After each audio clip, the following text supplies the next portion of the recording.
Assalamualaikum warahmatullahi wabarakatuh. Perkenalkan, nama saya Hana Ayu Putri, nomor absen 30, NIM 172111407, dari kelas 7H, jurusan Hukum Ekonomi Syariah atau biasa disingkat dengan HES, dari Institut Agama Islam Negeri Surakarta atau biasa dikenal dengan sebutan IAIN Surakarta.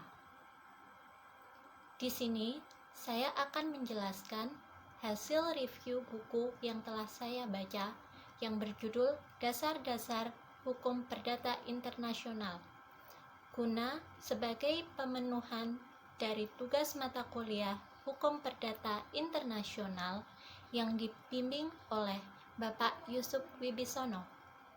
Buku yang berjudul Dasar-Dasar Hukum Perdata Internasional merupakan karya dari Dr. Ari Purwadi, SHM Hum, yang kemudian diterbitkan oleh Pusat Pengkajian Hukum dan Pengembangan atau disingkat PPHP dari Fakultas Hukum Universitas Wijayakusuma Surabaya pada tahun 2016.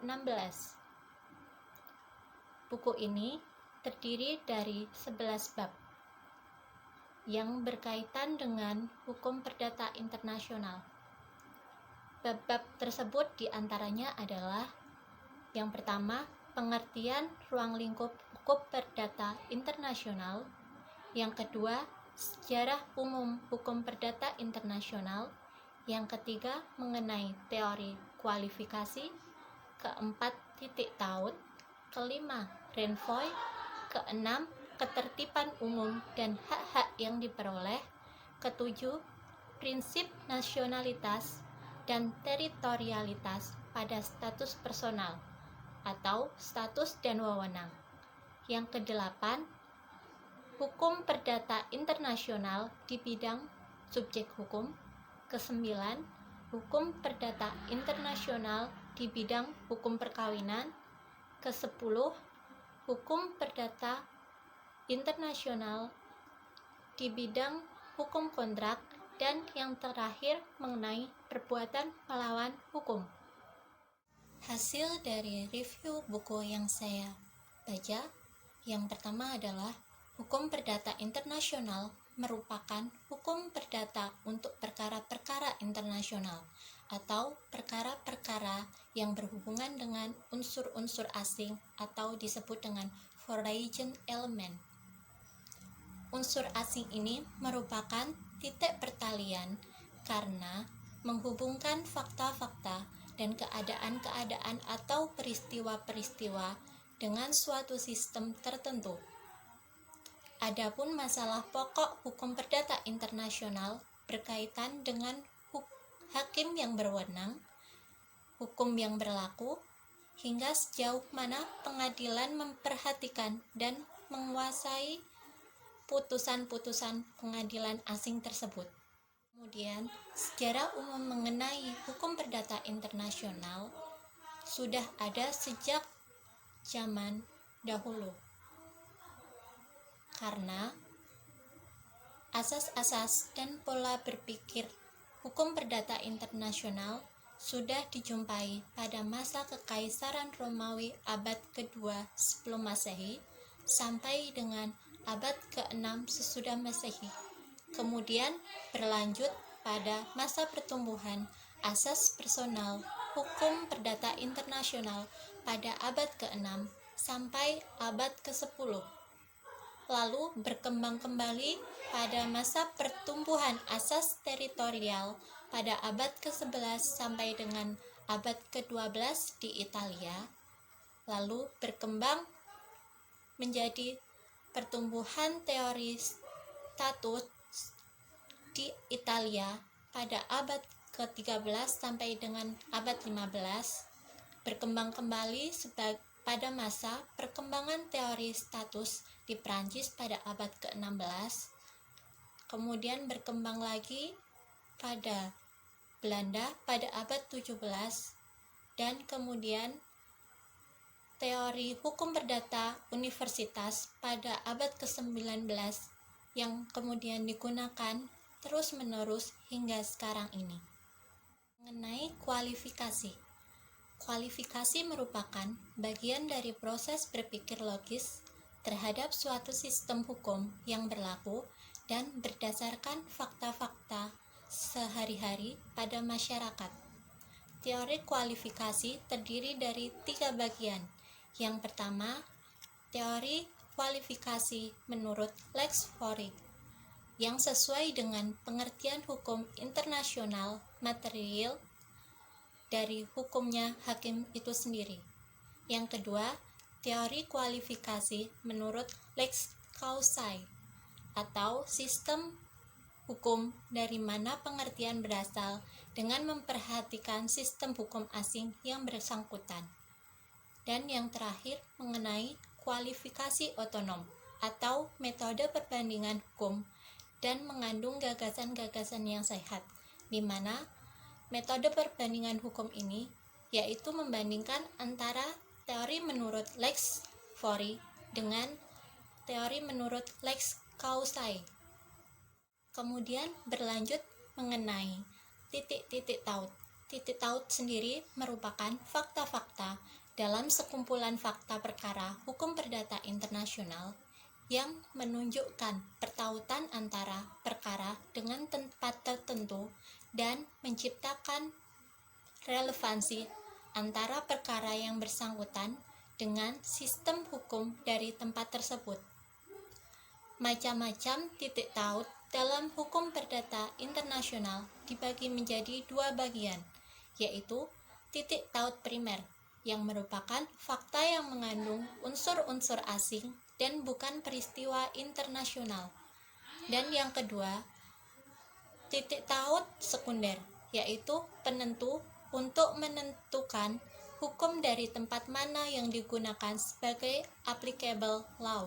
Yang kelima, mengenai renvoi. Renvoi sendiri merupakan penunjukan kembali pada hukum yang semula menunjukkan sebagai hukum yang harus ditetapkan. Adapun jenis-jenis renvoi dibagi menjadi 2 macam, yaitu remission dan transmission. Remission merupakan penunjukan kembali, sedangkan untuk transmission merupakan penunjukan lebih lanjut.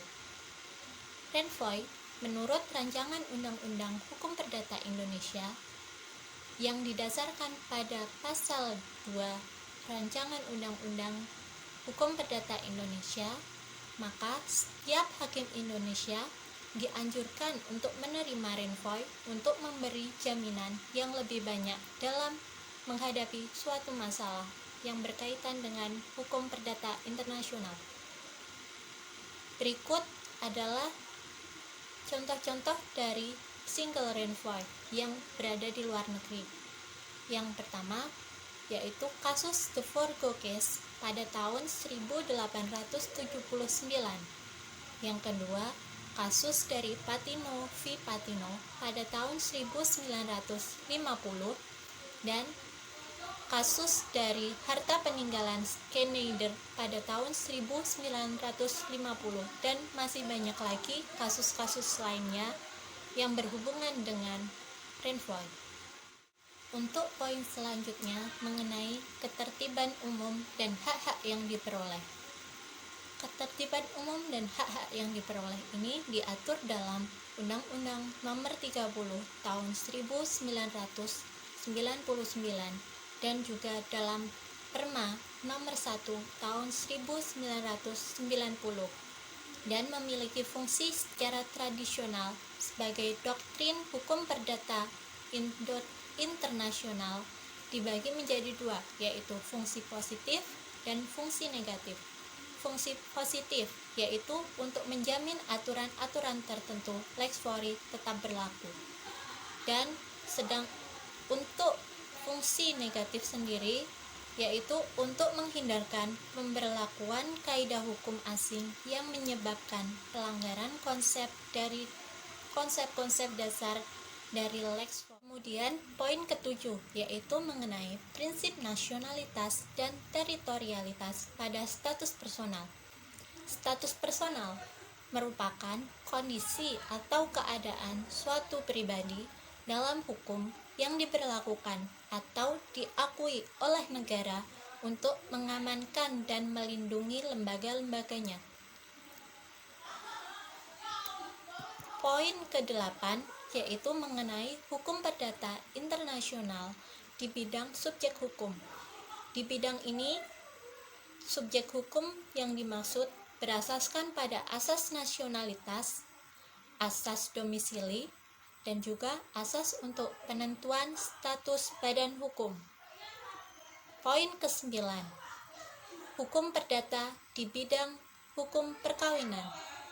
Dalam bidang ini berkaitan dengan hal-hal yang berkaitan dengan kasus-kasus perkawinan dan perceraian dengan unsur-unsur asing di dalamnya yang dilakukan oleh warga negara Indonesia dengan warga negara asing yang dapat menimbulkan suatu sebab dan akibat. Poin yang ke-10 yaitu hukum perdata internasional di bidang hukum kontrak berkaitan dengan penentuan the proper law of contract atau hukum yang diberlakukan untuk mengatur suatu masalah-masalah dalam hukum kontrak, dan mengenai teori-teori hukum perdata internasional di bidang kontrak berbicara mengenai upaya untuk menetapkan the proper law of contract. Dan poin yang terakhir mengenai perbuatan melawan hukum di bidang hukum perdata internasional. Hal ini diatur dalam pasal 1365 dan 1366 Kitab Undang-Undang Hukum Perdata atau PW, yang mana memuat kriteria-kriteria kasus tersebut, yaitu mengenai tentang bertentangannya dengan kewajiban hukum pelaku, kemudian melanggar hak orang lain, melanggar kaidah-kaidah kesusilaan, bertentangan dengan asas kepatutan, ketelitian, serta kehati-hatian. Sekian hasil dari review buku yang berjudul Dasar-Dasar Hukum Perdata Internasional yang telah saya pelajari. Jangan lupa untuk like, subscribe, dan komen. Sekian dari saya. Wassalamualaikum warahmatullahi wabarakatuh.